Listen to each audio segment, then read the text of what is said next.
Нурлат районында Восход аучылык җәмгыяте белгечләре урманнарны тикшерә. Кыргый хайваннарның ничек кышлавы игътибар үзәгендә.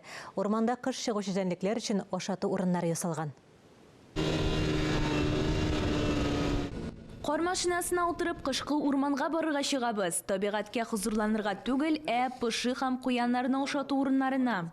Бездән алда биргә пышылар килеп киткән, эзләре яңа гына. Алар монда ашарга килеп йөри. Урманда 11 урында менә шундый ашату урыны бар.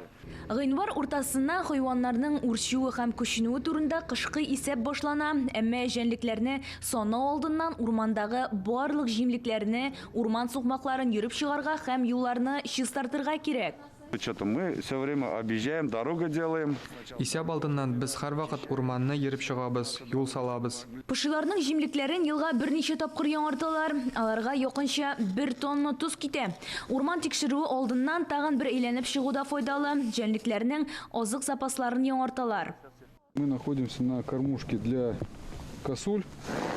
Вот, но, как видим по следам, здесь посещают и лоси, и зайцы.